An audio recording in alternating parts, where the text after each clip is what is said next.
This discussed about conference the will now be recorded. organization structure. So now we will discuss about the mass data. So okay. There is a organization structure is the first fundamental thing that we need to set up in any organization structure. Before organization structure, we will be having.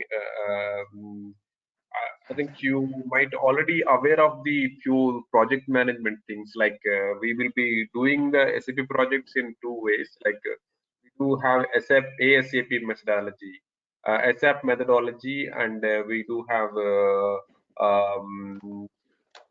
the latest methodology. It is S4hana. We will be implementing in latest methodology also. But SAP methodology was the old methodology. So earlier we used to implement the projects in that way. So in that we'll be having 5 phases, Pablo. That is project business blueprint, and project business blueprint, and sorry, uh, yeah, the the 5 pages we will have: project preparation, business blueprint, realization, final preparation, go live. Okay. So what will be the okay, initially the team will be set up from the both. Once the contract is signed by the both the parties, implementing partner as well as the company. So the team will be decided for who is going to responsible for the which module, and uh, each persons will be notified, from the client side as well as the implementation partner side. So escalation chart will be also decided. So if the things are not moving as per the scheduled timing. Okay. Yeah, or just one question. You said the 5 phases. Do you have? Let me say myself from my. I would say that it's a design phase that you call it BBP, business blueprint. Yes. What else? What's the next phase after? Realization. Realization. Realize. Realization phase. So And what then, is that? Final preparation and go live. final preparation is a phase. Yeah, it's a after realization we will be loading the data, right? So final preparation is the last step actually, where you load the master data and okay. This is SIT, the site integration test. Is kind of the data migration and related topics, right? Correct. No, this final preparation phase will be having this master data and transactional data loading. Then we'll do the go live. So it's a phase itself. In SAP methodology, we have 5 phases: project preparation, business blueprint, realization, final preparation, and go live. Okay. So yeah. So the design. In design, you collect the business requirement. In realize, you do the configuration or the customization. In what you call final preparation is data migration, and you have UAT and go live. No. Before in the realization itself, all UAT will be completed, Pablo. In the what? Yeah. Let me complete it. Yeah, actually. but just repeat the last phrase in order to see in the preparation you have to include what? In the realization phase, all the user acceptance test will be done, and depending on the percentage of the pass percentage, so there will be business will go for approval. On the basis of business approval, we'll be going for the final preparation phase. So in that phase, we will be loading the master data. Existing master data of the legacy system will be migrated to SAP. I'm sorry. Do you mind to open Excel, or let me share to write myself how I see, because I'm project manager. I'm preparing myself for this. Can I share my screen for a second? Yeah. Okay. Yeah. Say. Let me know when I can share. Okay. Yeah, welcome. Okay. So you say the first of all, you say it's for HANA project phases. So I like to work a structure because when I do something once, probably if I take few more seconds, I keep it for forever. So this is the first step is say design or VBP, design or No, or not design phase. We say that project preparation phase actually. before the design. Yeah, before design phase. Okay. That is Variation. project preparation. In this phase, project charter will be prepared. Project charter, you know that, right? Project charter means who is the responsible for Yeah. from the business side as well as the implementation partner side. Okay. I see. Okay. And then Then, yeah, in this phase itself, a system structure also will be defined. Yeah, you make it as first phase wise actually. You put it in column A as a phase actually, project phase, project preparation phase. Yeah, first make the project preparation. We will put the points in the project preparation. yeah, these two in project preparation, right? In the project preparation, project charter will be prepared. Yeah, project Okay, sure. yeah, project charter. You need to identify the project charter, right? What is the project charter, right? Yeah, in the project charter you have to okay, stakeholders, right? Like we have the structure, right? Like who is the Absolutely. escalation criteria, right? If something is not happening, so who is going to report to whom, right? That project charter completely will be defined. Okay. um, and project objectives also will be defined here. Project objectives. Okay. Okay, project charter, project objectives, and okay, we can say, okay, so okay, that is fine. Then come to the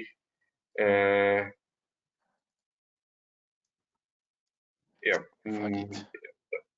The first phase is project preparation completed. You have done the project charter. Okay, then you have done the project objectives. Okay, so then you come, yeah. Okay, yeah. Okay, then we need to define the decision making process also. Like if something is need to taken, any additional implementation is required, or additional any additional objects are required, so that decision need to be taken here itself. Because so as a SAP standard, you'll have lot of applications, right? The scope is completely identified in the initial step. If something is required, here itself it is need to be identified. Okay. Yeah. Okay. Okay, so I think this first step is clear, right? Project preparation step is clear, right, Yeah. to you? Okay, so Yes. then the next important where we consultants role will be more important in the business blueprint phase. So we'll be collecting the sessions actually, sessions with the business. So as is document will be prepared by the business here. What's the name of the document? As is document. The business process, Yeah. as is documentation.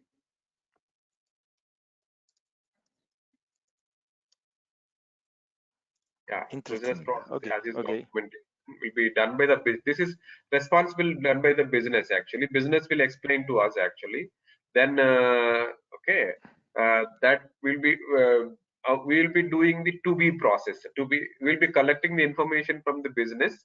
So, and we'll be collecting the information in the sense existing templates for the forms, existing reports. Correct. Yeah. Existing templates and existing reports will be, yeah, will be giving questionnaires also. Actually, we'll be having questionnaires for the so what kind of business processes they were using, and the depth questionnaires, right? Questionnaire also you can write it down, questionnaire. This is what, to assess the level of maturity, or for what?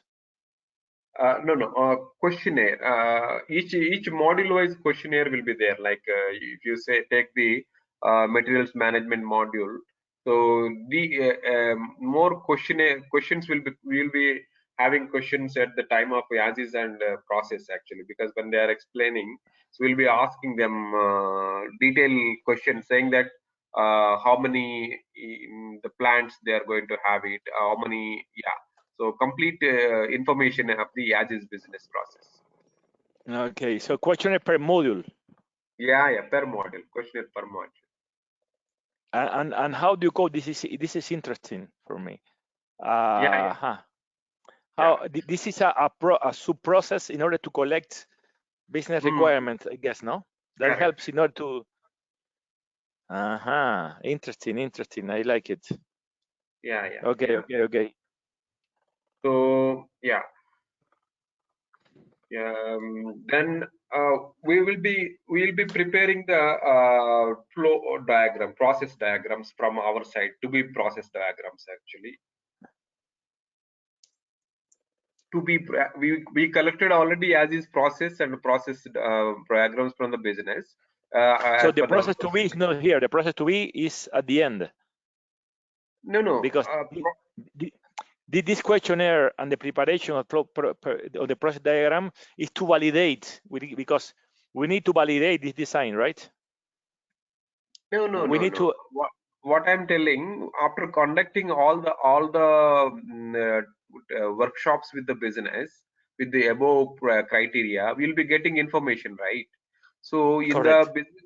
in the business blueprint phase, we need to give the complete to be process in the document. But in order to absolutely, in order to prepare and to collect all, in order to build the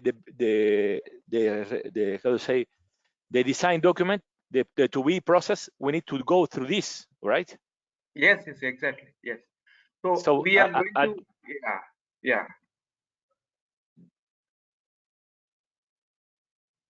So the main objective of this design process is to validate the business process to be.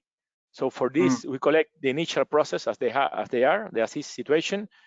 Via questionnaire, we try to grab information: how many plants, how many distribution centers, how many subcontractors, material routings, whatever. And then we start building something that once we present to the business and they are happy with that, to the design that we're showing to them, they kind of validate the business process to be. Make sense? Or please feel free. Please, I want you to tell me. Yeah. No, actually, we will be getting information from the business. Then we'll be conducting the to be processes, actually.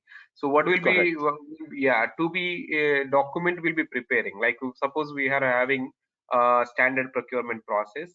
So we'll be suggesting that, okay, in the standard procurement process, we'll be having is supporting contract purchases, and then the regular purchase order processes. So what we do, we will be giving process flow will be giving for each process. Suppose we are having standard procurement and consignment procurement. So what we'll do, we'll based on these processes we collected, we will be creating a process flows for the to be document. Correct. I follow you. 100%. Yeah. So do you have an example of this? Let me just to see, not to go much in detail, but just to see how is an example of this. Like if you say, you mean example in the sense you mean a process, right? Suppose Yes, yes. a For a real process. project, not a hypothetical example, but a real example, a business example to see what it looks like. To be document, right? Yeah. Yeah. So Yeah. in fact, I'm interested because to learn these three, because Yeah, I'll try to get it actually. I definitely have that one, those documents actually. I'll try to have it one with you. Okay, okay. So in as the for done two, this as well before, and I would yeah, like yeah. to see how it is in S4, how objective of this project management in Blue Yonder. I've been a project manager for Blue Yonder GDA. I've been a project manager for as well for Kinaxis, Mhm. and I would like to do a for SAP, but never for HANA. Okay, okay, okay, okay. So okay, so I want to feel familiar with the thing before going to details. yeah, let us finish this one. Then we will. I'll try to share one example with you. Okay. So yeah, to be you finish it this business blueprint with the to be documents. Okay. Yeah. Um,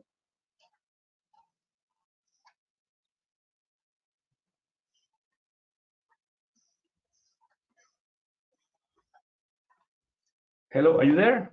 yeah. Yeah. Okay. In the to be documentation. Okay. So we will be giving the to be documents, right? To be document as a business blueprint document actually, and in the with the business process flows, we'll be giving the business blueprint document, and that will be signed up, right? Okay. Yeah, here we will be getting all the information like how many plants you are going to require, how many plants are required, how many distribution centers, how many plants, how many manufacturing plants, how many sales officers are required. Complete organization structure will be defined here itself. So once it is finalized and approved, no, so any changes will be again we need approval because this is very important document, right? Exactly. So you need to just develop, let's say, develop business blueprints of okay, let's say Yeah, build business. design business process to be Yeah. uh, Um, or develop or whatever, and then the validation by the business. Okay, I see. yeah. Validation. Yeah. Once this is business blueprint need to be signed up actually. So with all the Absolutely. Sign off. requirement details, like Yeah. yeah. Once this is signed off only, then we'll go to the realization phase. Yeah, I see. Okay. You included the sign off also, right? Correct. No, I follow you. So now we are in the realization phase. Okay. You can put the realization phase. Yeah, put the realization phase there, and baseline configuration.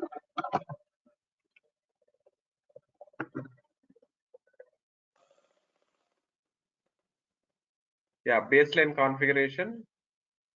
Here, so the next phase is Realization. yeah, but baseline configuration is in realization, no? In realization, correct. Okay, and yeah.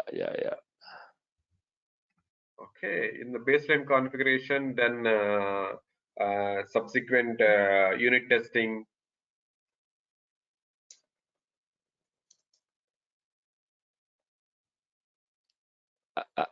Okay, and then Then we will be doing the the interface setups.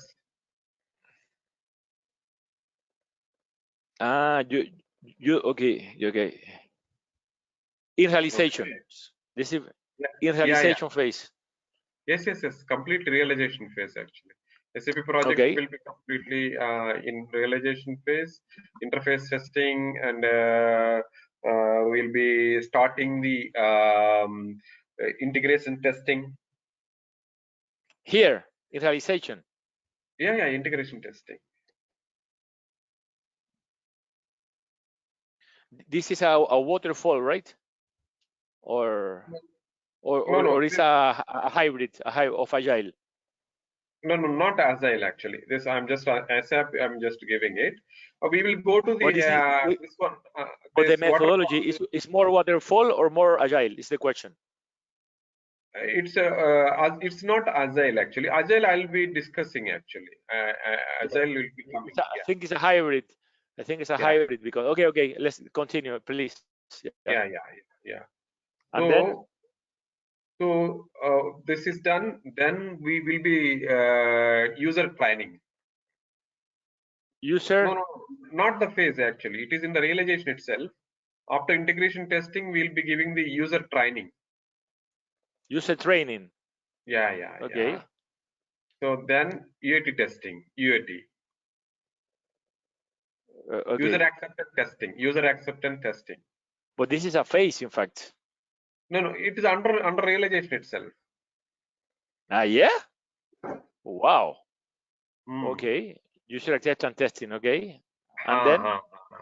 Then the sign off of the UATs.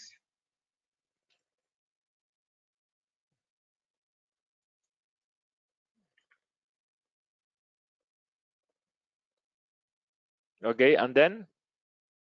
Once the sign off is done, then final preparation phase will come. This is a phase actually. Final preparation phase. Yeah. So here we already approved. We will be getting approval for all the UAT. If anything is missed, that is okay. That will be done after go live. Also, business will accept. So in the final preparation, the first step is master data go live, master data loading. Okay. And depending on the go live, no. So by the time all users will get trained actually. So we'll be loading the cutover data loading. Yeah. Okay. You know cutover, right? Already. Yeah. Cutover data loading and go live. The cutover is when you shift. No. Either no. It is cutover is for the cutover data means it is open outstanding balances of the supplier, outstanding balances of the customer, stocks migration, open purchase orders, open sales order migration. So all things will be done. Yeah, at this phase actually.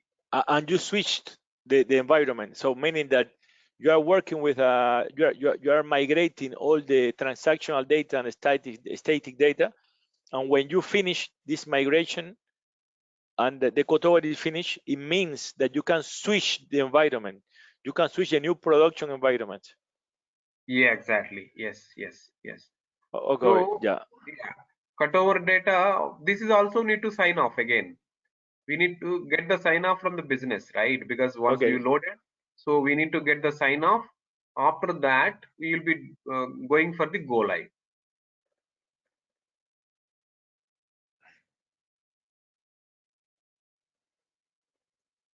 Okay. And which are the elements in the go live? Go live will be handholding will be there. Initial handholding, then hypercare will be handed over to hypercare. So the first handheld phase will be there. Handholding, business handholding will be there. Then what is this? Handholding means immediate. The go live, when you go live, no, you will be having any emergency situations. So support people will be available around the clock at least for 2-3 days. Then how do you call it? Handheld, HAND, handholding. But I don't understand the word. HAND, handholding. handhelding. H-E-L-D. Like this? Uh, Handheld. yeah, handheld. Yes. I didn't know the expression. It's not a phase actually. Yeah, it is. It's a yeah. Okay, let me check handhelding. Handheld. Handhelding. Yeah. Hand in hand. You're just supporting the yeah. Handhelding. Yeah. Okay. Handheld.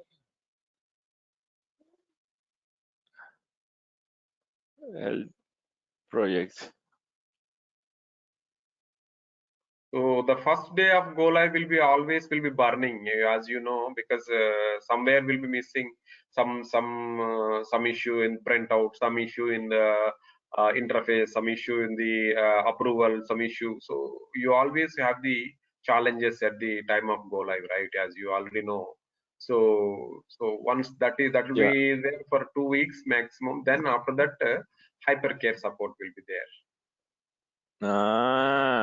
So you separate, because for me it was hypercare.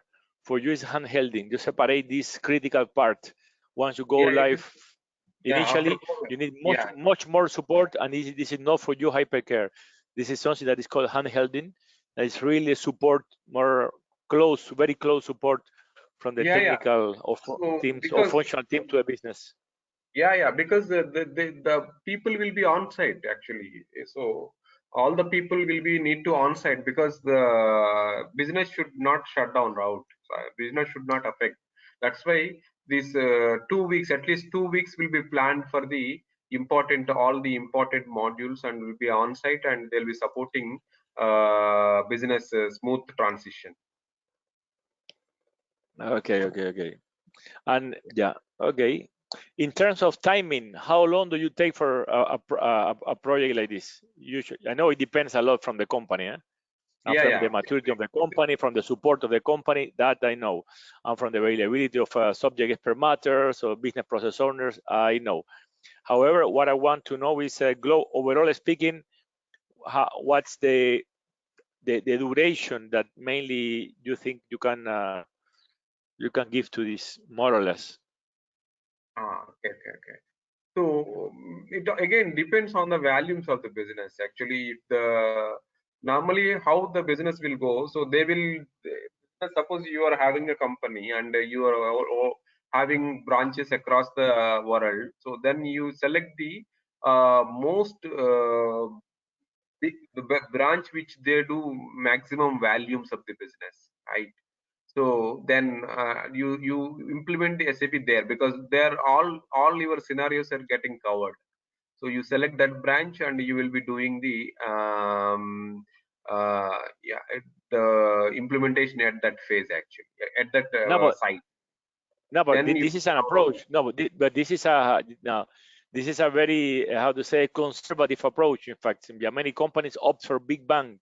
In fact, not to go for such a, how to say, not to cut the business in, not to go for the how to say, the branch, the most to say, the more important, or the one that who brings more value.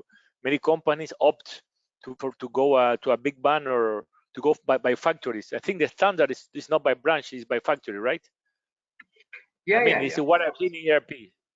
No, actually, most multinational companies, what they are doing, they are not able to manage the entire company. Suppose if you take any BASF, a chemical company in Germany, so they have branches across the world. They cannot manage a 100% big bang because that is very difficult to them because they need a lot of resources to go big bang because it is not easy to manage the kind they have.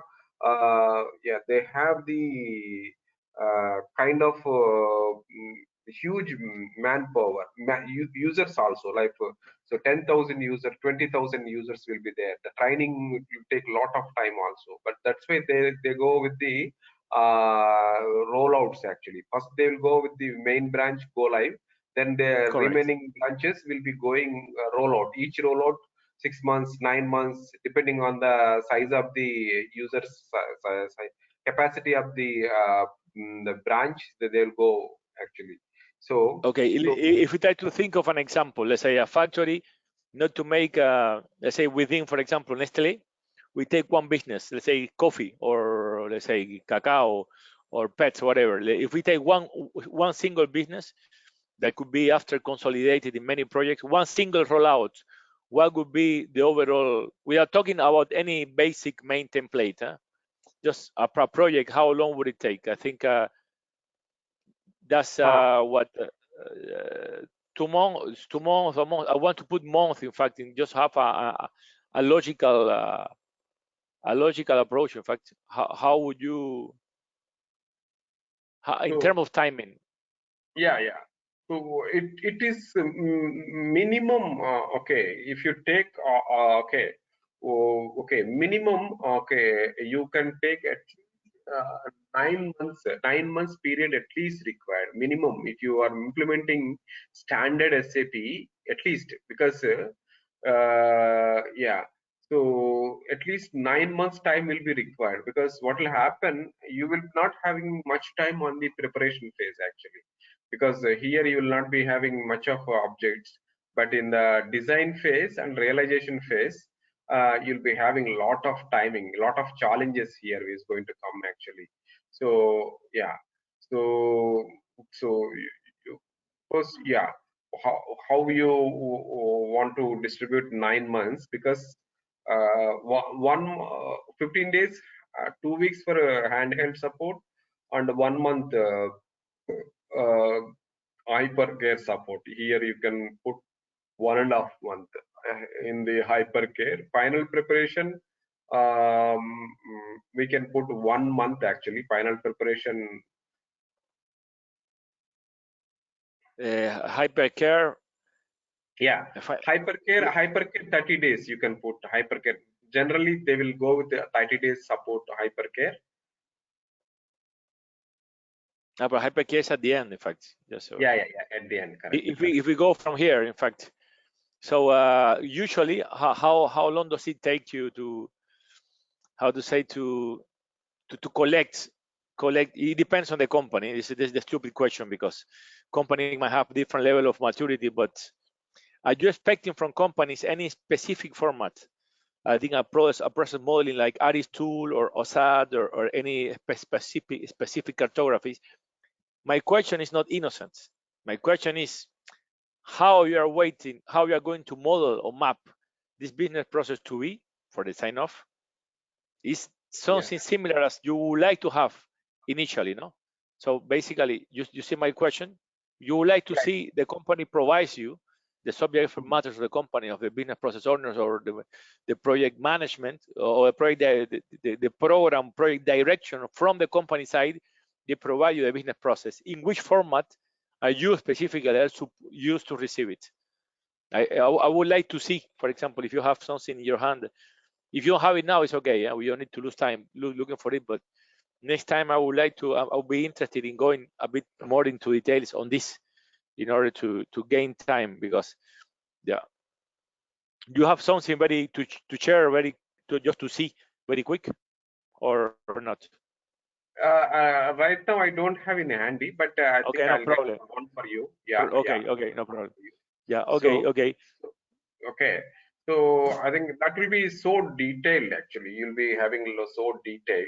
I'll be trying to get one for you. Okay. So yeah. Okay. So I think overall, at least if you go with the standard implementation and minimum developments, so at least a 9 months period is required to implement S4hana. My first S4hana project, we took 9 months, 9 months time, because that is 15 level project actually. So in that we have challenges. 15 level. What do you say? 15 level project. Well, 15, yeah. 2015 it was first S4hana project. Okay. Yeah. So you said the standard implementation is about 9 months. If you're going to high level, just separate this 9 months. How much do you put for the project preparation? 1 month or less, or 2? What do you put? 1 month. It is 1 month. 30 days is minimum required, because they need to get the teams right. They need to agree the team actually. And month yeah, and a half or 1 month is okay. 1 month is okay 1 here. month. Okay, perfect. Yeah. In the design, in the blueprint, how long do you take usually for the blueprint? 2 months, 3 months, 1, 2, 3, 4. Yeah, it will be at least 3 months actually. At least 3 months it will take, because here completely you are defining the to be processes actually, and the minute level design is you are doing it here. So it is yeah. So how many developments we are going to do, how many technical consultants will really required, what are Correct. the interfaces we are going to execute. So at least 3 months time it will take here. And and once this is done, no, so this is accepted and signed off. So in the realization phase you will be having a lot of challenges for the yeah, here when you come to the realization phase, at least three and a half months of time. This is more time we 3 and a will be. half. Okay, this is very important for me. What you're telling me, I'm learning now. Yeah. Yeah. I see. I understand.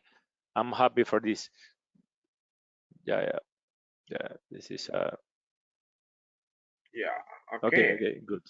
Yeah. Good. Thank you for this. I'm having an idea. And then, and the realization.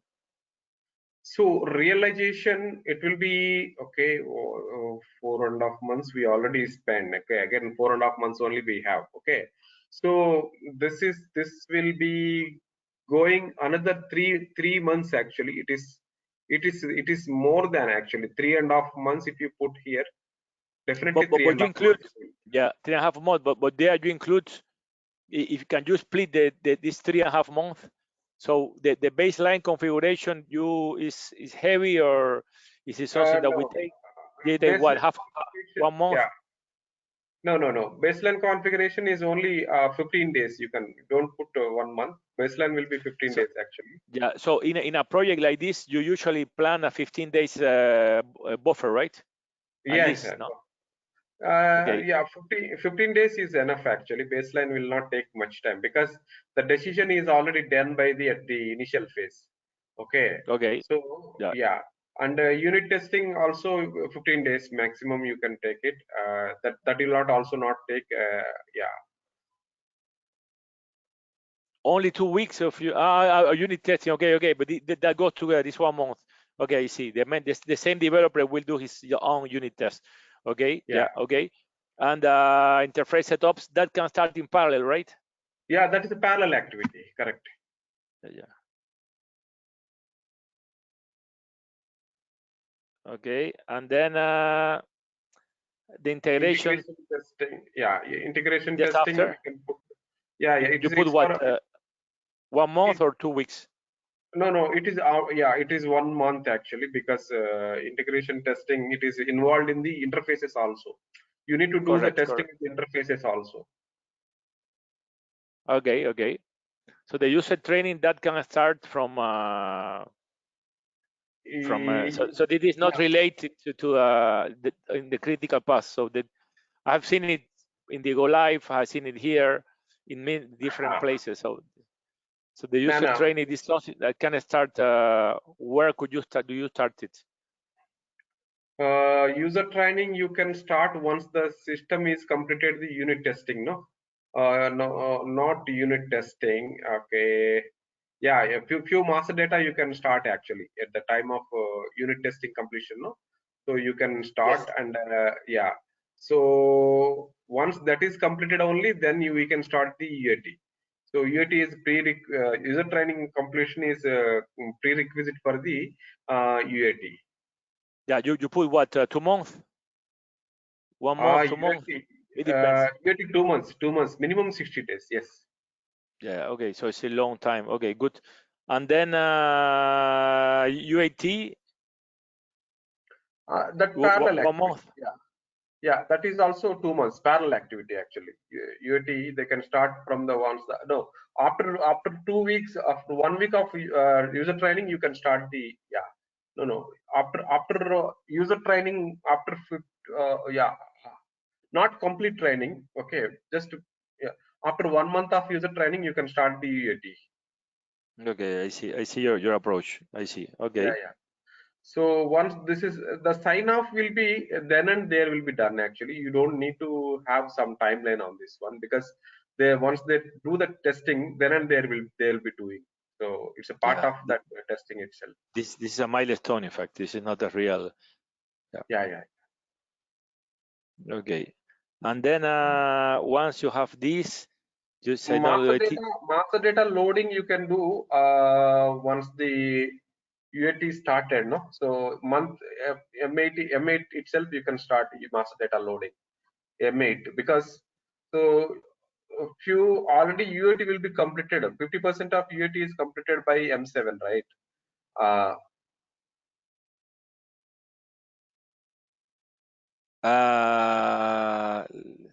So let me write here. Sorry. I lost you. I was thinking on a buffer. Could you say again? Sorry.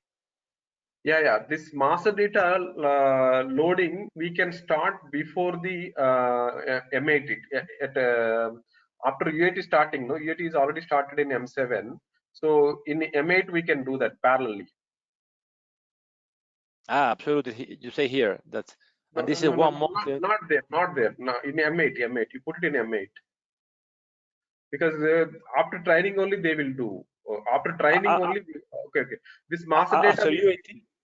we will be doing it actually. So this approval will take M7.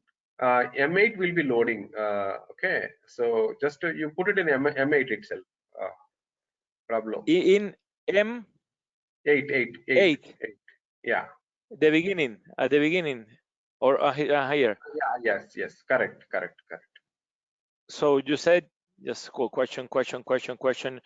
That's the data loading. The tested. Yeah. Sure. It's data. It's data. One, the data is set up. We can do the. Why not here? Yeah. No. For that actually, no. M7, you need to get approval, right? UAT need to approve. So you once UAT is approved only, then we'll be loading the data because before UAT approved, we will not be able to load master data loading cannot be done because but that the UAT, we said the UAT is approved here after the testing, after the no. UAT testing. You need not to wait till the ending actually. The first what they do UAT, they will do the master data UAT, then they do the complete cycle UAT, cycle process UAT. Okay. So UAT also what they do initially they will do the master data UAT. So by M7 they will be completing master data UAT. So that's why we are putting the master data loading on M8 because M8 you already get the data. So this M8 we can parallelly do that because this is already completed. It is completed Okay, for master. I see. So we do the interface setups. We test that the interface setups are correct here in 7, and in 8 we start the migration. These two are connected, right? Yes. Just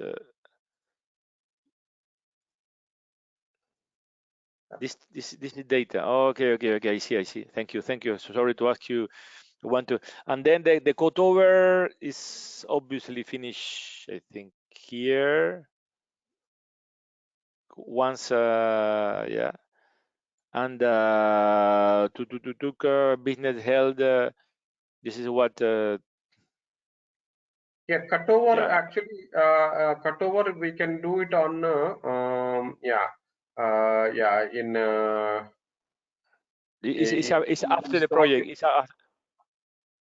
This is after the project, no? This is, let's say, 1 month after the project, and the go live is correct. Yes. Yeah. I see. So thank you, Krish, very much. Thank you very much, because when we start now the HANA, we're focusing many of the things in order to this, in order to perfect. Thank you. I do appreciate a lot this. Perfect. If you want, let's go. I thank you for this. I needed to have this structure, but yeah. I think this is we put it on a high level, but I think Yeah, you yeah. can break it down actually. Like each Absolutely, module will be absolutely. having master data, each module will be having transactional data. So this it's a detailed around. You'll be having a lot of rows and columns will be coming, and with along with the day level planning also will do actually normally. When you are in this one, no day level planning also requested by the implementation business team actually. The business will be okay, this is high level. Okay, so yeah, so I think this we just given for our understanding purpose. So then we switch on to the our this one. Is it okay to switch on to Absolutely, yeah, absolutely, absolutely, yeah, okay, I will share my screen. absolutely. I stop sharing. I don't know how you can take me out from sharing. Yeah, It's yeah, yeah. okay. I don't know how to remove. Okay, yeah, yeah, no, perfect. You're able to see my screen. Yeah, I can see your, I can see your screen. Yes. Okay, so okay, so we just talk about the organize overview. We talk about. Then we will talk now about the organization structure. This is very important because this is way. This is the way you see here. So I think you are able to see my screen, right? Yes. This is nothing but the a system like normally every company is going for three-tier architecture. So like one development system, then one quality system, and another is a production system, right? So normally you'll be having a three-tier be having the development system, you do the configuration, and then you have the quality system. You do the all transports, you will move from development to quality to do the testing. Once that is done, even quality system will be having interface setup. So all the testing is done in quality system, and once that is done, UAT is completed, then we will be moving to the production system. Okay, this is a system, is basically a system. A client is a system actually. I think you already know that, but I'm just reiterating. A system, you will be running complete day-to-day transactions, day-to-day analysis, and taking decisions and implementing new controls. So our existing controls, you will be doing it in entire system actually. In that system, you will be implementing a company code. Like if you know, what example I can give you is the Sorry, we have three environment. The instances you said we have development, you have quality, and you and the have production. we have production. These three. Yes, yeah, yeah. Okay. So development is the system where you do the all the configuration. Okay, Yeah. yeah, where you do the configuration, and that once the configuration is done, so that will be moved to the quality to for the integration testing and user acceptance testing. Then you will be doing the once that is done, then we'll be moving them. One stupid question. So when do we move from development to let me answer myself? Don't answer. I'm thinking. I'm trying to use my brain. So I'm wondering when we move the config from the development environment to the quality environment, and it is in my head. Don't tell me, please. Let me think for a moment. So once we do the development, the unit test, the baseline configuration, the unit test is done by the developer. Correct. I put usually as project manager, I put an extra testing.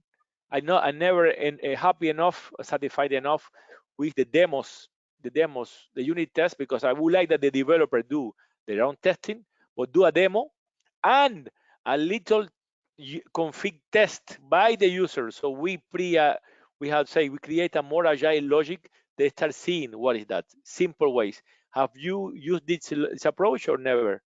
You see my point? I During the do, unit but test of the normally, developer, yeah, I developer. request teams a demos, developers a demo, and I force a little user test in config. So what do you think of that?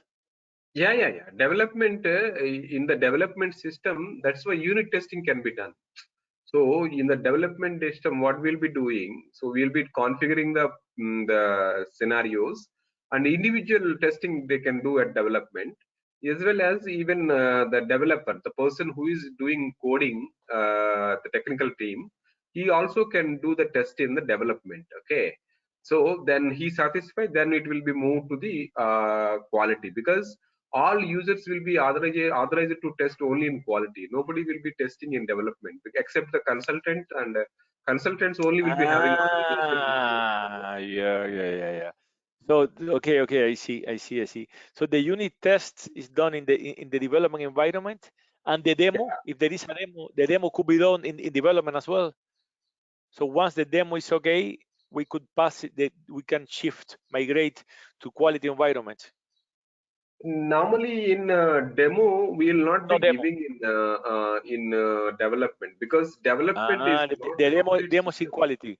Okay. So Demo is always in quality, because all right. the So it's only for the consultants actually. Suppose you want to test it complete scenario between the two finance module, maintenance management module, and the sales and distribution module, they can sit together and do their complete test in development, but not to the business users. Business users will be doing always in quality only, because they will never be having authorization to test in development. correct. So Okay. So, but if you say, okay, so this is where you'll be having three-tier architecture. Okay, so I have seen few companies are doing the five-tier architecture also. Like they have three-tier architecture earlier, but they are also parallelly implementing the additional rollouts actually. So for them, they have completely given a separate architecture, like one separate development, one quality system, that is completely for the only operations. Operations is nothing but already went live products, went live company, and normally if you are going for a new implementation, then we will be having three-tier architecture again, development, quality, production, parallel development, parallel quality. So this is for operations. This is for the the implementation. So what I'm giving the scenario is, suppose you already went live in SAP. The system is same system. So production system is one system only, but in quality you have two quality systems. One is to test for the to be go live processes for the that rollout project. One quality for the operations testing. Whenever you went live, so there also they will be having enhancements. The business will be requesting small enhancements, small developments they are requesting. They will be testing in a different quality system, because that will not affect this team. I think you are able to follow me. So yes, once you went live with SAP system, your system is already running, and so your operations are already running on it. So you have that's why few companies what they're doing, instead of existing quality system, they are also having one more quality system that will be given for the new upcoming rollout project team. So they will be testing all the things in this system. They will not be touching the existing quality, because this if you move these requests to this quality, this will be affected, and you will not be able to realize which may affect the existing production system. I'm sorry. I apologize, Chris. I didn't understand well. I have always it's me. I have always a Okay. problem on mixing this. No, Could you no. say again? Sorry. Yeah, I'll just give you an example in Excel sheet. Okay. Yeah. I understood your English, but it's me. I have a gap there. I just giving it. Okay, one Yeah. minute. Thank you.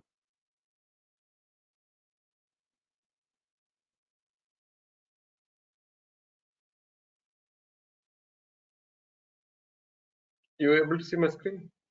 Let's see the screen. Yeah.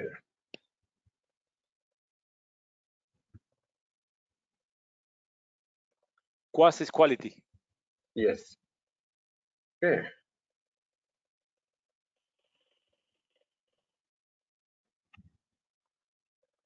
This is the Operation operations. is a what is the difference between prod and operation?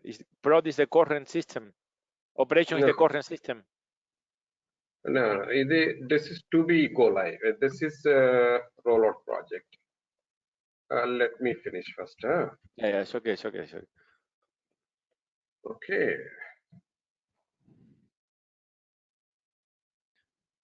Okay. So these are parallelly connected. If you see here, this will be the movements you do. It will be the details will be going from here to here. You see, once you do the development, you will be moved to the quality, then to production, and this is went live. Okay, yeah, it's clear.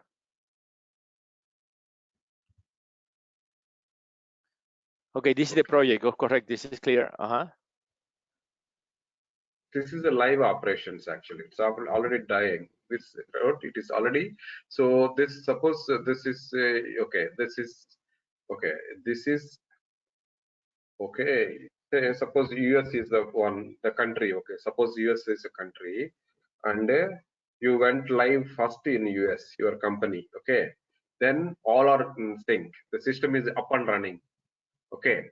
What you do now, you want to run the okay, suppose you say next you want to do the Netherlands. Okay, what is happening here? Netherlands is going to come. Okay, so their processes actually they have their own plants, their own distribution center, manufacturing units. So everything will be again configured here. Okay, and it will, the forms will be developed here. New forms, because this will be having different languages, different forms. This is also will be they'll be using the same form with a different language. So whenever you are running the business in this for this one, so this form should be appear, and it will be the print should be of this nature, not this one. Okay, maybe printed the format will be the same, the language will be different, and so the terms and conditions are different. Okay, here your purchase order or sales order is having 2 pages. Maybe here due to regulations, you may be having 5 pages printout, right? So terms and conditions will be there. So these terms and conditions, everything will be tested here actually along with the forms, because you don't directly move the changes here itself, and you don't do here normally. So now many companies are doing this kind of architecture. It is called I understood. So you mean they create a specific instance for the yeah. rollout? So No, not there is a yeah. So what is this one? These two are parallel systems to this one. This is a but not the system, same. But not the same. not the same, So not the same. there is one development instance for US and one development instance for Netherlands, and one development one QA for US and one QA for Netherlands.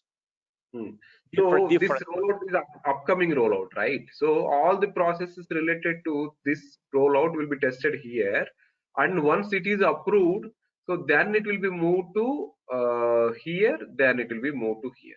Okay. So this is the notion of template. Yes. So template. When I mean meaning that when we went for the first go live for US, we created the standard template, the global template, and then when we start another project, let's say another rollout, we have a development instance for the Netherlands, a quality instance for Netherlands, and once it is UAT approved and we can go live, we move all the developments into the main template instance. Yes. Okay, got it. Here, and then we'll move to production system. Correct. So everything will be done. So one more. Suppose that is China is coming. Okay, this is already it's run up and running. Okay, live operations. This is also coming live operations. Again it will come here. The China will come again. This is completed. This Netherlands will be. It is coming as.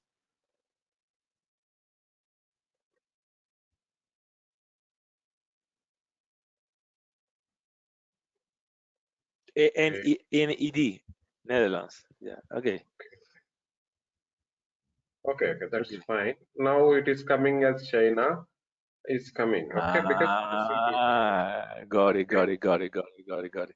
And once what China is done, the main template is US, Netherlands, and China, and we go for the third country, the next country. Yes, Could be, for example, yes. France or whatever. Okay, Yeah. okay. Perfect. Yeah. I think you understand the Yeah, structure. I understood something, the notion of global templates and implementations versus rollouts and how you incorporate the instance once validated. Perfect. Very good concept. Thank you, Krish. I always had problem with that. Thank you. Thank you. Clarify it now. So this companies are adapting this kind of approach because they don't want to disturb the operations, because something you have moved to here, it is affecting their testing their own. They are also doing some. So from US and Netherlands, every day they are using the production. So there may be requirement, a small or minor requirement for them. So that is already in development, and that is also in testing. So if you are moving with China related testing also here, if that is impacted this one, that is very difficult to understand why this is happening this way, because this is also coming and joining here. That's why they don't want to confuse and create more confusion. So that's why all operations will be a separate track, and new rollouts will be separate track. Okay. So I think this is, you got it right. So this is called the 5-tier architecture. Normally, regularly, if it is a small company, it's a 3-tier architecture. So if it's a global multinational company, companies are approaching the 5-tier architecture. Operations. What is the word? General picture. 5-tier, 3-tier architecture, 5-tier architecture. Can you write? Can you write, because I cannot understand? Yeah.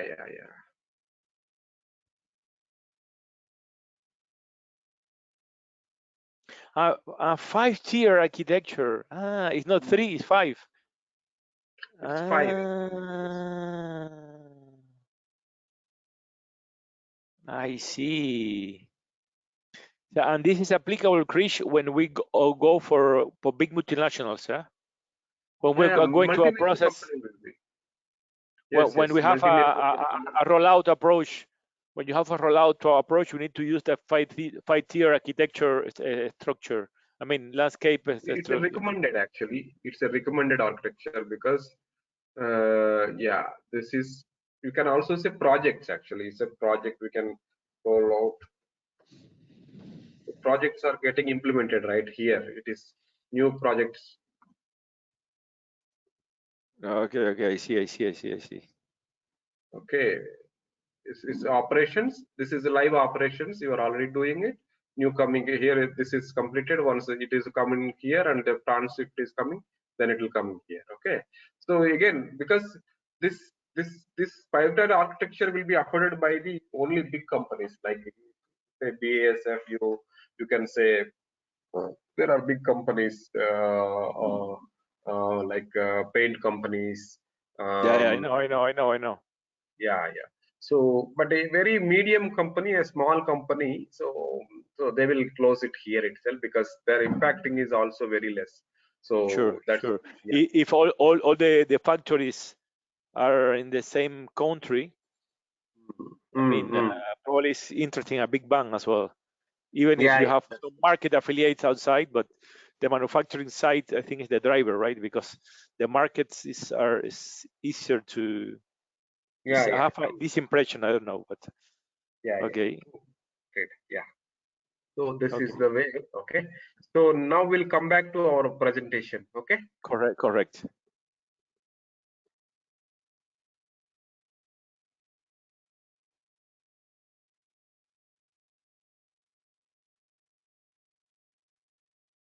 You were able to see my screen? I can see your screen, Rish. Yeah. This presentation you can see, right? Yeah. Okay. So now you have the client idea, right? Client is nothing but a system actually where you do the live operations. So it's a production system actually. So in that production system, all your companies will be having. Yeah. So this under this client, under this client, you will be defining your company. So what you can say, a company, I can give you. So I can give you one option is, Range Rover, right? Range Rover is, Yeah. yeah. So they have operations in US, UK, China, so many nations actually. But so this is a Range Rover US, Range Rover UK. Okay, because this is a different country, and in the Range Rover US you have Texas plant, you have New York plant, so you have locations. You again manufacturing locations actually. So here also you have where this location is nothing but a physical location where you stock the material. Here also the Correct. stock the material actually. So and again this is a different. It can be a different country or the same country Just also, sir. one parenthesis, Krish. The storage Mhm. location are not in the simplest case is just when you store storage material, but you could have a fictive storage location as well, right? As a plant, you Yeah. can have a fictive plant or a fictive storage location. Is correct my understanding or? No. Let me finish it actually. So Yeah, sorry. suppose you have the Range Rover US, New York and Texas plant. Okay. So in this plant, you have raw material, you have packing material, you have finished products, right? So what I'm telling here, you have as a resemblance, you have a plant, manufacturing plant is there, and in this plant itself you have the raw material physical place. This is the place where you keep the store, you store the raw material, where you keep the packing material, like multiple location. We're just giving two examples only for your understanding purpose, but you can have the multiple location, no limit on this one. But yeah, as per the business requirement, we will be creating these locations basically. So Range Rover United States, and Range Rover United States is having multiple plants in the sense plant New York, plant Texas. So in the respective plant, they are having the physical locations where you keep the stocks. So this is the location where you keep the stock, and Correct, whenever correct. you are moving stock from here, so this location will be used again. So the stock can be always moved from this one, not here actually. This is the place where you have as a whole. This is a place where you keep all the stock under this block actually. So when you are implementing warehouse management, so the storage location down the lane structure will come, but as at inventory management level, you will be having plant, and plant will be having the plant will be segregated with the multiple locations where you exactly keep the location. And this location will be bifurcated into multiple bins actually. If you are extending, if you are using extended warehouse management or warehouse management, this will be you will be having multiple bins, so open storage areas, so and fixed racks, high racks, low racks, like that. It will be further divided. But for us now, we need to understand what is client what is client. It's nothing but a system. Under this system, the same system is used by the US and UK company codes, because so now SAP is giving the provision to use the same system, can be used by the multiple countries, multiple continents also. So same system will be used by multiple people. This is for the US company, so they will be getting how much expenditure, how much revenue they are generating. They'll be able to identify here, and they'll be declare the what is the profit for the year or quarter at this level. Okay. Okay, Similarly, I see. once this is went live, and this is also went live, so they'll be having at group level. Group level, they'll be at this level. How much the group level profit is coming, they'll be able to declare, and it will be, it's a scalable. SAP always will be having a scalable product, because so in future, suppose we have only two company codes. In future, you can open in another company code parallelly. So there is no restriction. You just add the memory to the system and you add the multiple company code, and there is no limitation or here actually. So that's why SAP is so powerful and successful to have the scalability to add anything. Suppose if you want to add one more plant, any point of time you can add it, and you can just run up and running. Suppose you want to add one more store plant here, store, you can run it, and you can suppose on that store you are using some 1500 materials, then you just extend it and then you run it up and running. So it's Okay. always, if you want to add here, you can add it here. If you want to add it here, you can add it here, but you can want to add it here, that is also possible.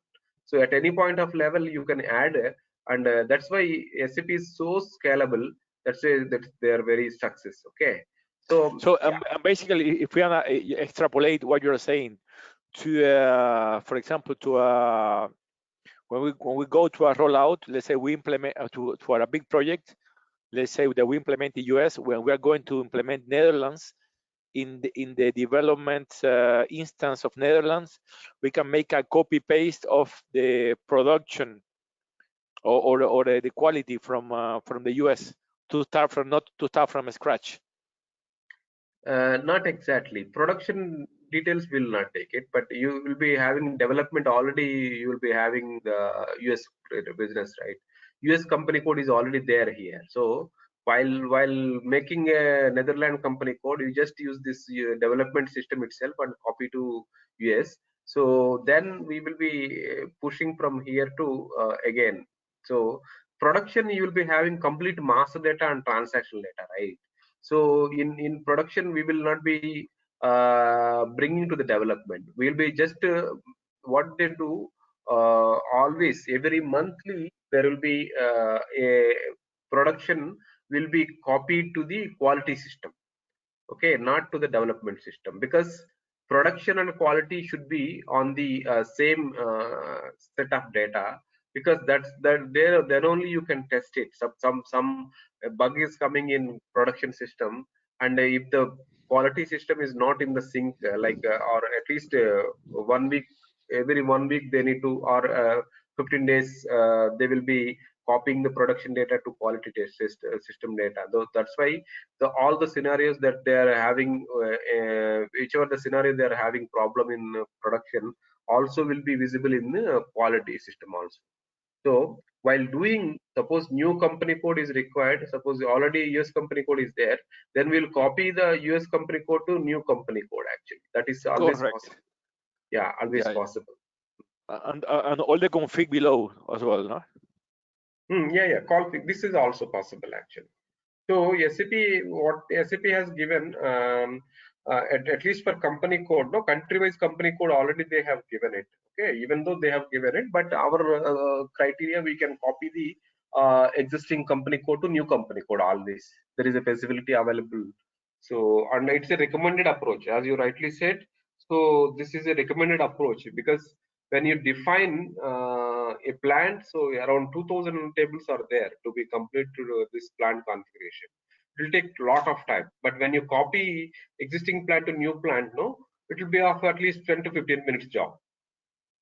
So SAP Okay. recommend to copy that one always. So meaning, Okay. and I think, for example, if I create a new company code 003, I need to copy the company code from 002 and do the adaptations, and the plant as well from 2000. Let's say that my new plant is 3000. I need to create the plant 3000 based on the plant 2000, and the company 003 based on the company 002. Is correct? Or Yeah, that is recommended, but it is not. You can also do the company code. Suppose, what is this one? This is US company, this is UK company. Okay, so you also can copy. There is no there is no wrong in that one. You can copy this company code to new company code. That is always possible. Okay, so yeah, it is always possible, but SAP, what they given for each country, they have given, I think when I have the system access with you, I will show that system to you. In the system itself, I will show that. So how we'll make the company code, how we'll make the plant, so how we'll make the locations and all. So, but it is possible. It is also recommended. Okay. Is it your question is answered, or Pablo? Hello, Pablo, you are there? okay. Am I audible to you, Pablo? Okay. Okay.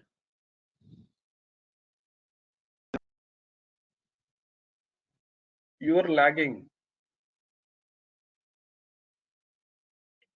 Your voice is lagging, Pablo. Yes, I can hear you now. Okay. So okay.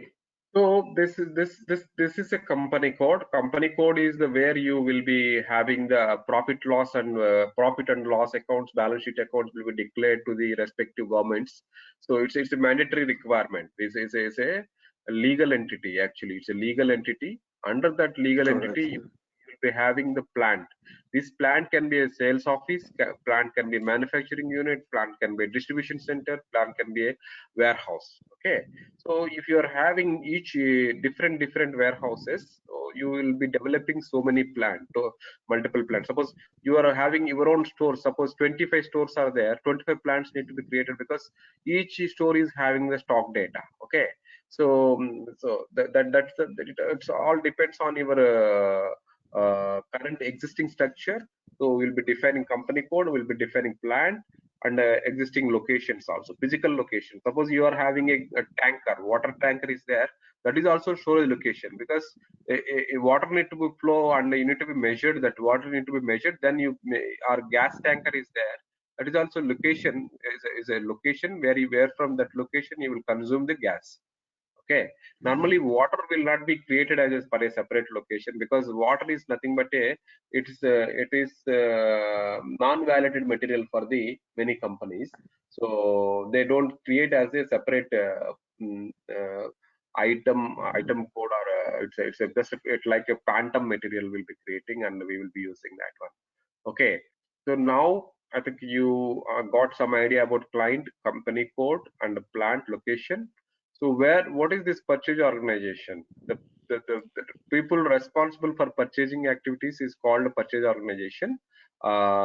It's a team of people who are responsible for purchasing is called a purchase organization. And individual person will be defined as a purchase group. Suppose we have 5 people who are working to procure the material, all of them will be creating them as a individual purchasing groups. So they'll be having their own number, telephone number, and we'll be printing their whenever you are sending a purchase order to the supplier, you'll be having this purchase group personal ID, and you'll be having the telephone number. So some clarity is required by the supplier to talk to this person, so this person number will be printed on the PO. So I'll be showing this sample POs in the print preview also in the standard system. So any questions so far? No, so far so good. And the purchase organization, how do you see it there? Because you cannot see it here in the example, in the diagram that you were showing before. You had It's a client, different company one. code, plant, and a storage location, but you didn't see, Yeah. you didn't I have represent that there. one. Yeah. Yes.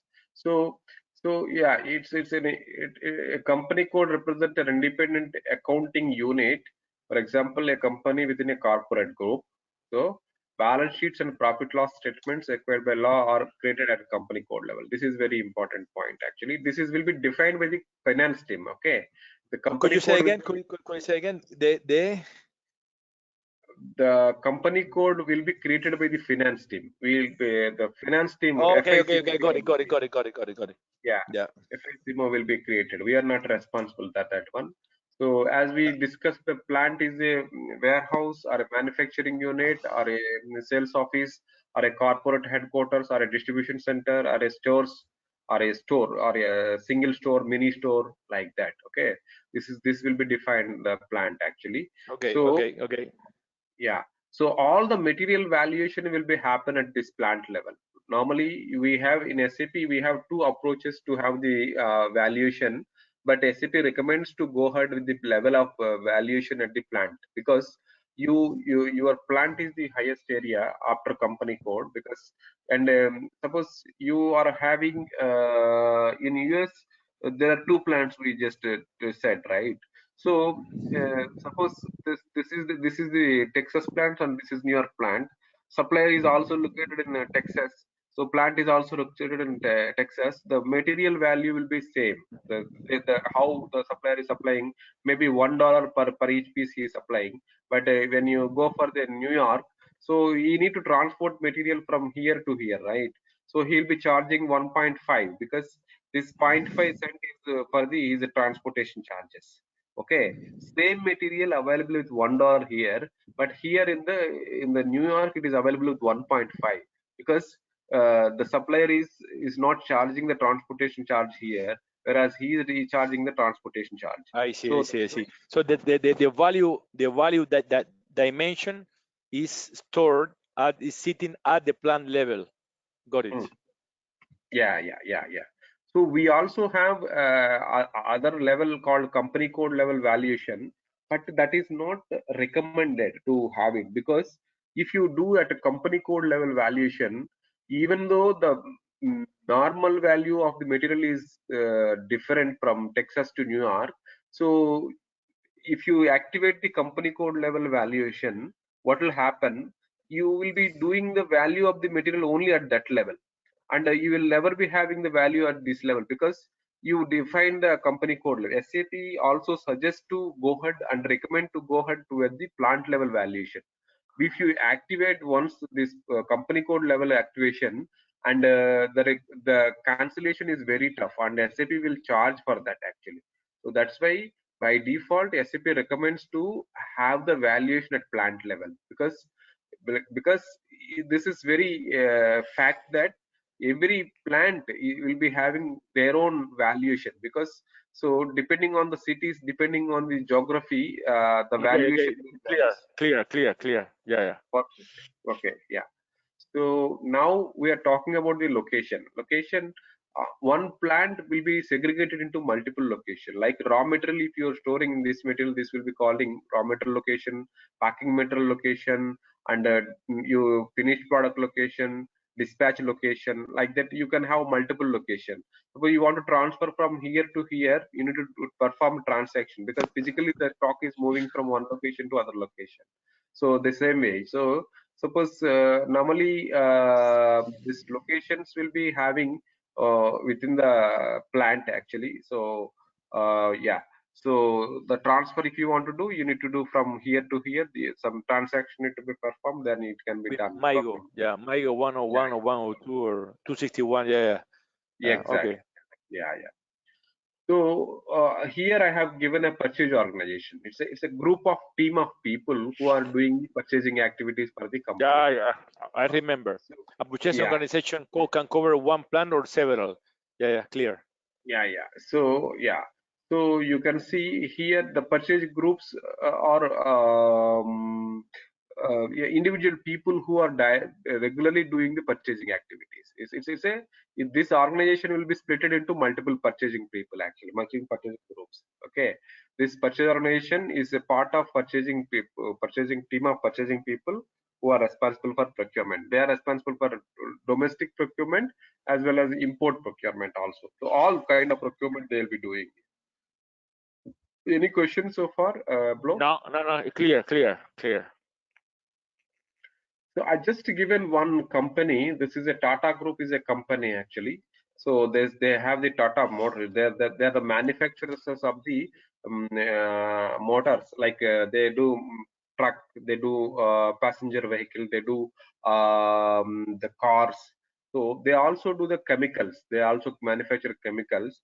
So if you see here, this is the company. Yeah, this is the group level is called a client. Actually, it's a company. Correct. It's a Clear. client. Clear. Yeah. Clear. So now it's a company code. So they Clear. have also having the different branches. Then Absolutely if you clear. see, yeah, this is a purchasing. I will, yeah, this is a purchasing. What is this purchasing? This is responsible procure. This is For the responsible only plants. for yeah, this one.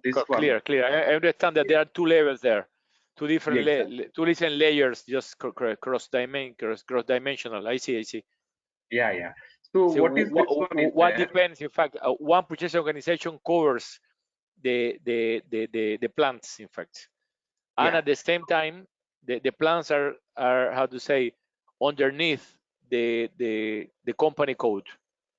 Company yeah, code is underneath two different dimensions. One is the structure, the main structure, that is client company code plants storage location. On the other hand, we have the dimension of purchase organization. That more than one purchase organization, one purchase organization can cover different plants. Clear? Yeah. So one more point I want to tell you here. So suppose this company require battery, and this company also require a battery, car battery. This is a car manufacturing company. So per year they need some 2,000 batteries, at least you just say. Suppose this company is also required same battery of 500. Another company is also required 500. This is 2,000 plus 500 plus 500. 3,000 batteries are required at this level. So what this purchase organization will do, it's a global purchase organization. What it will do, it will collect the different Correct. requirements. A shared service that they can centralize from economies of scale. A purchase organization can cover plants, I can cover company codes as well. I remember that. Clear? Yeah. So what we do, we will make contract at this level, and this contract will be referenced to the local organization. So they will make a release orders with this reference contract, and then they will get the same price, because economic of scales, as you know, so you'll be having a lot of discounts, because if you order 2,000 pieces or 4,000, it will be lesser rate, and if you order only 1,000 pieces, it's more rate. That's why companies go with the global purchase organization contract. They will make contract at this level, and the release orders will be at this level, because individual release orders will be done at an individual company code level, because they have lesser prices. Okay. Yeah.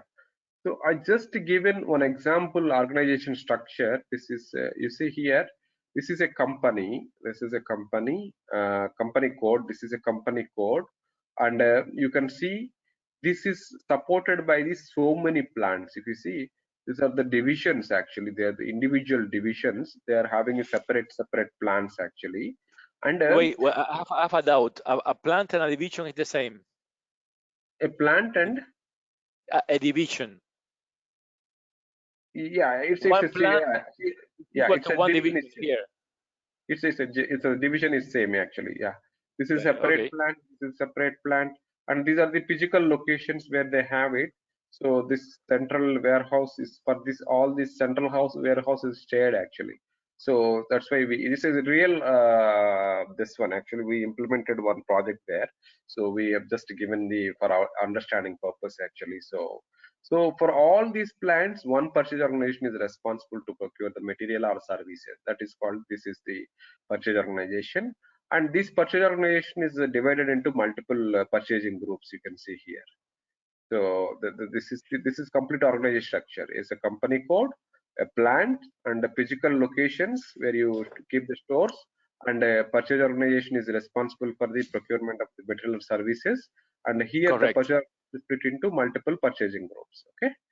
So I think, okay. See. Okay. So shall we go ahead, or how is this? You want to stop it here? Yeah, as you wish. So far I'm fine. So very interesting. I'm very happy. I think to have you as a teacher. I think I will learn a lot, because many of the things you are telling me, I saw it many years ago, and I saw it again and again, and some I have some part of knowledge, some pieces of knowledge, and some gaps as well. So by re-seeing again, it's very interesting. So no, I'm happy. So and a good thing that you can connect with the overall picture of a project, and yeah. Good. So okay. So I think we can just lay out the organization structure. We have done it now. So we'll go ahead with the master data. Okay. So what is master data in your perspective? What do you feel? What is master data? I think you already know that. I just asked. Yeah. It's good that you ask me questions, so I can.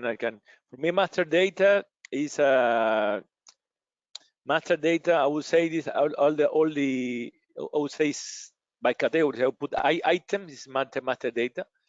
So all the elements of items. So all the views are master data. So the structured data, and we have as well have the machines. I mean the machines. So the how to say the routings are master data. The setups, all the elements of the routing are master data, and all the elements of the bombs are master data as well. So I would say that from my point of view, These three are master data, so structural data. On the other side, we have the transactional data that is related to the production orders, plan orders, or stock transfer orders, which are transactional, so forecast, sales, etc. But master data is static data. So we'll say again, items, bombs, and routings and production versions. Yeah. So basically, you are right, actually. But I just give the definition, SAP definition. The data which is constant, which is not changing for longer period of time, is called master data. As you rightly said, it's a static data. Actually, it's a static data which is not changed very frequently. That is called the master data. Okay. So SAP, coming to SAP, you have master data like a supplier. Supplier will be called as a business partner in SAP. In S4. Vendors, you're right. I forgot Yeah. vendors. Yeah. Supplier and clients are master data as well. Yeah. Yeah. Both vendors and clients, because that doesn't change. In fact, Customer. You mean customer, right? Yeah, customer. Customer. Yeah. So now it is this vendors and will be vendors, customers will be called as a business partners in S4hana. Actually, S4hana brought a new concept called business partner. So I think you might already heard of this business partner earlier, also there in CRM, not in our modules actually. CRM. Are you sure? Are you sure that in DCC there was not a business partner something? No. It was there in ECC with CRM. SAP CRM, it is there. We are business partner, but we don't use this concept earlier. Actually, this In ECC, S4HANA okay. concept is completely different, little bit different from the existing ECC. I will just give you that one also. So as you rightly so I said, we have the routing, we have the bill of material, vendor data, mass data. So, and this is transactions or this data like purchase order, contract, material movement, production order, sales orders. I think this you already know that we don't spend much time on here. Okay, this is the very important actually. So when you talk about item master, we'll be still calling as item master because this is a global data. If you see, this master is shared by the multiple teams, departments actually. Say, whenever you are buying, procurement will be taking care. Whenever you are selling, sales team will be taking care. And whenever you are producing the same product, so this production planning will be taken care. And whenever you are evaluating the material, that will be taken care by the finance and controlling. So the same material, if you are specifying a quality measures like quality sampling plans, quality inspection plan, quality procedure setup. So how much sampling should be done for this material? That will be done by the QM team. So this warehouse, if this material is also applicable for warehouse management, so which bin need to be available and which bin to be available, that is done by the at the warehouse team actually. So one material master will be shared by the multiple teams across the teams. You can see finance, sales and distribution, finance and controlling, quality management, warehouse management team. So all are sharing the same material with a different applications. Okay. So somebody is planning, somebody is procuring, somebody is selling, somebody is doing quality, somebody is doing valuation. So it is fully tightly integrated, as you know, and there are few views which are applicable for the global level data. Okay, this is basic data, and classification is the global level data. So this data is applicable across the globe. Okay. Okay. So basically, we'll be using this in Middle Master in multiple departments. You can see, I'm just given a few examples like a raw material. A raw material, you already know that. I don't need to explain much on this one. Packing material, where you do the packing, where you use the packing material. So because this is a little bit different from here and this one. So these material will be called as a direct material. Okay, always remember, I think this concept you might already know that, but I'm just reiterating. Yeah. What is the direct material? What is direct procurement? What is indirect procurement? So direct procurement is nothing but the whenever you are procuring material that will be used for the production, that is called the Production, production, that is called the direct material, direct procurement. So yeah, so maintenance, repairs, operations, this kind of procurement will be done with the indirect procurement. So when you go with multiple multinational companies, that is direct procurement is separately done, indirect procurement will be separately done, because So team of people indirect is maintenance, and what else? maintenance, repairs, and operations. Maintenance, Repair. repair. Okay, repair. Okay, and Operation, daily day-to-day operations. but day-to-day operation as well is, if it is in the case of production, is direct materials. No. Operations is nothing but the operations is nothing but the day-to-day system maintenance, air condition maintenance. Okay. I see what you call Those operation. operations. Yeah, those Okay, operations. clear. Okay. So Operations which are not related to a production. Exactly. Yeah. Correct. Yeah. Correct. This is some examples actually. This is, I think you need not to remember them, but this is it is identifying, because you already know what is raw material, packing material. I don't need to tell you, because you already have the basic idea about it. But I'm just giving one example of trading goods. Actually, trading goods will be it's a buying and selling. Suppose I'm a trader. And I buy this product with X price, and I'll put the margin of 10, X plus 10. I'll sell to my customers, because I'm a trader. Basically, I don't any manufacture anything. I'll never be having this. If I'm implementing for a trading company, I'll never be having this. Actually, I'll be having only one material type. Trader Okay, means clear. Got it. okay. Got Yeah. it. Okay. Yeah. Okay. So yeah. So this data also, SAP data also will be different levels actually. This is I told you that global level data, that is a client, like a material master number, description, unit of measure, engineering data, drawings will be at level, and plant wise purchase value, plant wise value of the material, plant wise the Yeah, I delivery. don't remember something. I know that there was a plant specific and all plants, X plants and plant specific, and you can set it in one tab, in one section. I don't remember if it is MRP2 that you can differentiate if it is plant specific or generic, or Yes, you are right. Plant specific. I don't remember if my question is my question is not clear, but how can I differentiate if an item is a plant specifics? Okay, no, I'll tell you what is plant specific is. The value of the material is plant specific. Different condition, like suppose your plant is located in different geography, so you need to maintain different storage condition, because that temperature system, the metal will not be withstand. So you need to maintain the separate temperature, or suppose delivery time, how many days delivery time it will take, because when your supplier is in Texas and you are releasing a purchase order from Texas, so hardly it will take 1 day to deliver the product.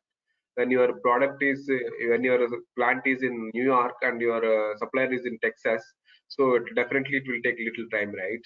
So the delivery time will be depending on, again, plant to plant. Okay, when you are ordering from Texas, the delivery time is different. Ordering from New York, the delivery time is different. Those will be defined in plant specific. Okay. I see. So Yeah. if I am in the plant, I'm a planner at the plant of Newark, I won't be able to see this item, the values of this item at the plant of Texas, and vice versa. However, the master data admin, he can see both, in fact, because he has all the accesses of both plants. Plant delivery times will be different actually. Yeah.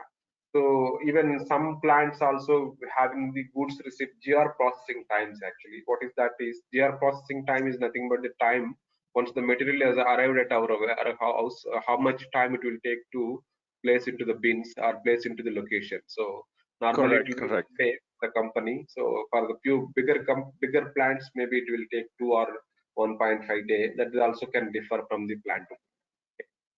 So Okay, clear. So as I think you're referring last time, right? Like, yeah, plant level, if you see. So this is a plant level data. This purchasing is a plant level data. MRP is a plant level data. And you have the accounting, quality management. They are all plant level data. So again, this is the sales organization level data. Once we are selling the product, so all the data will be maintained by the sales organization. Sales And and what is not at the plant level data? Everything is at plant level data, right? No. This basic data 1, 2 classifications are global level data. So they are, I yeah, this is global. remember. Yeah, Basic yeah, data 1 and 2 are classification. This is yeah, global. yeah. Yeah, it's So a it's the global, same. global. It's the same because that doesn't contain the specific features. All right, all right. Yes, That's there for yes. all plants. In fact, it's the same. Yeah, The same item. One item with this. If it is in several plants, the basic data of one, the basic data one, basic data two classification will be the same in all plants. Clear, clear. correct. Yeah. So this is again sales organization to sales organization. This data also will change, and you have import. Suppose sometime exporting the product to, so their parameters will change depending on the different export. And you see metal requirement planning will also change from the plant to plant, because the products, whenever you're referring to a store, whenever you're referring to a distribution center, so the demand will be more in distribution center than the store plant. So store you will be selling only 100 pieces per month, but where in the distribution center 1000 pieces need required, that because that distribution center is feeding to the 10 stores. I Okay, think clear. yeah. I think you know that store and distribution center concept, right? I'll also giving the yeah example. Yeah, Okay, okay. The strong distribution said, okay, good, good, good. You refresh me this. Okay. yeah. This is important actually. This is the new concept actually. That's This why is a new concept, in fact. yeah, Yeah. yeah. So yeah, what is business partner? Okay, in SAP S4 HANA system, you always need to be develop any vendor or customer. First, we'll be creating as a business partner. Okay, so this business partner can be a vendor also. Vendor. Suppose you are working in a paints company. Okay, so you are working as an employee of the company. Okay, suppose you are also constructing a house for yourself, so you need paint. Okay, so you just approach your sales team and boss, I'm working for our company since long time, so I want paint for my house. So then you will become a customer. So I think you are following up me. Okay. Yeah. So yeah, the first business, you need to be created as a business partner because you are employee of the company. So after working 10 years, you have some money, you are constructing your house, and you are asking your Yeah. sales team to supply some paints to you, so that you become a customer itself.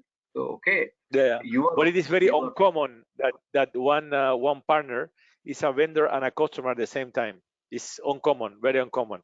But that the maybe fact two that it's an percent. employee as well, this is almost impossible. But I understand there it's about the roles. In fact, a business partners can have different roles in parallel. Yeah, it could be vendor, customer, or whatever. Yeah, I see. Yeah, yeah. Okay, so concept is this one actually. Suppose initially you are only employee, because you are only employee. After working 10 years of time, you become a customer because you are building a house and you become a customer. Okay, so and so okay, that is one part. Okay, so what SAP S4 HANA is saying, okay, any person or any company, okay, a person or a company is a customer. Okay, suppose I'm buying from your company as a customer, so I'm also producing something which is suitable for you, I'm selling to you, because I know few companies, they have business, vendor and the customer. So in this S4 HANA, we can define this customer number, vendor number, business partner number as the same number. So benefit if it, so you can reconcile easily, because the finance team, they just take one number. Okay, they say that okay, this is our outstanding from this customer. So 200,000 we need to get from this customer. Out of 200,000, we need to pay 150,000 to him as a vendor partner. So total outstanding for this customer only 50,000.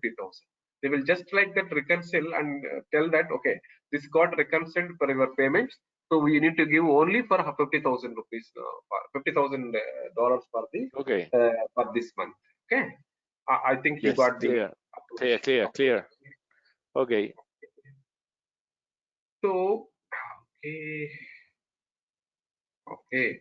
So what we are talking about here is the okay, few of the partner functions here.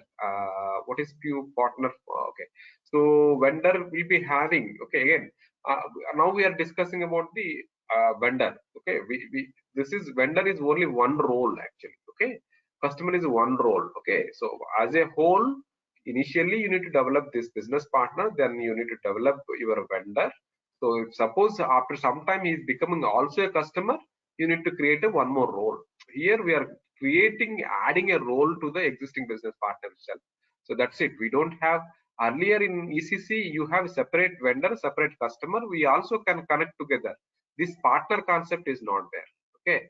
What we do, we just put this vendor number here and say that this is the vendor for this is the customer number. So we will integrate like this one. This is not there, but here you have vendor, you have customer, you also have the business partner. Okay, so this Okay. will be yeah. Okay, the difference, I think you got it from me, right?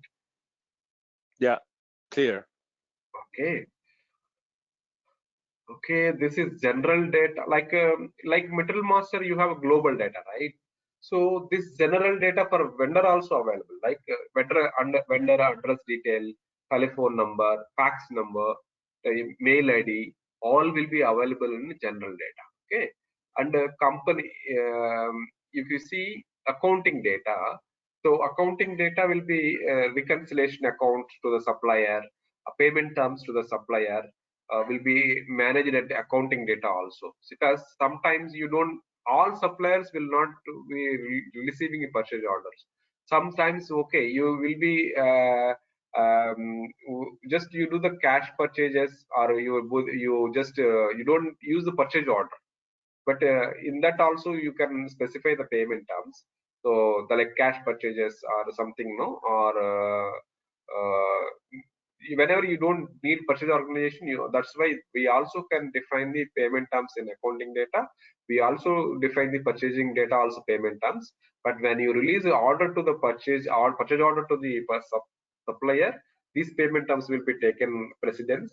Whenever you don't release order to the supplier, this payment terms will be taking precedence. Okay, so basically you will be having accounting data is responsible for the company code level data, and purchasing data is responsible for the purchasing organization level data. General data level is it's a common. Okay, so that is fine. So whenever you are purchasing a product from the supplier, so supplier may not be a goods, like it's like suppose you are as I told you, so production, the supplier is available in Texas, and in the New York there is we have our own plant. We requested the material from the New York. Okay, so if the supplier is having his own warehouse in New York, so that can be we define as a goods supplier. Okay, vendor is different, goods supplier is different, but we are placing the order to the vendor only, but goods supplier is different. Okay, because that guy is having warehouse in New York. So this warehouse we can define as a good supplier, and we can send this information to the in the purchase order itself. We can mention it. This is a facility, but normally it is up to us. We can use it, or we if we have the first a good supplier facility from the supplier, we can use it, or it is it normally the same person, the same company will be ordering address, vendor, and the good supplier and invoicing party. But in few cases it may be different, and if it is different, we need to define them and attach to the purchase orders, like ship to party, sold to party, bill to party. So here also we have that concept, like ordering address, vendor, good supplier, and invoicing party. You got it, Pablo? Yes. Perfect. Yeah, this is yeah, you see, like Metal Master, we also have the common global level data is address and communication, and individual purchase organization level purchase or currency, order currency, or payment terms, bank data, and one company code. You see, accounting data. So it's a different levels of valid data for the supplier master. Okay.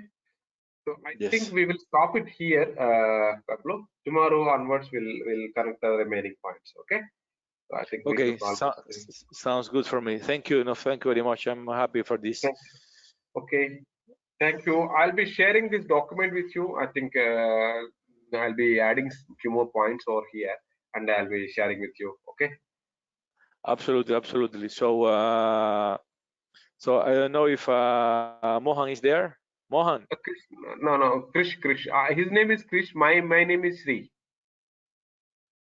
Ah, it's Krish. Okay, so it's not Mohan who is there. Uh no, Krish is there. I think Krish is there. Okay. So now, okay, we will close the call, Pablo. Oh, okay. Okay, I think okay, your week perfect. is also ending. So Okay, do you take it. have my Bye email? for now. We'll connect again tomorrow. Okay. Sorry, do you have my email? Yeah. Our Krish will be sending. Yeah, he's already having your details. Perfect. Okay, so I Okay. wait the email for tomorrow, and tomorrow let's let's talk tomorrow. Let's talk tomorrow to see the time we can if we can meet tomorrow at Yeah. 5:30 my time. If I can make it early, I tell you. I let you. Wait. 1 second. 1 second. I think I have a meeting. Let me confirm for tomorrow the time. Mm-hmm. Just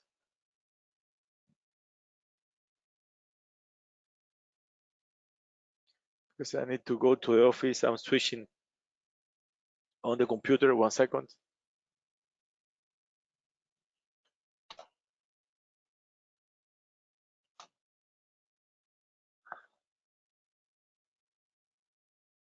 Open the Outlook meetings.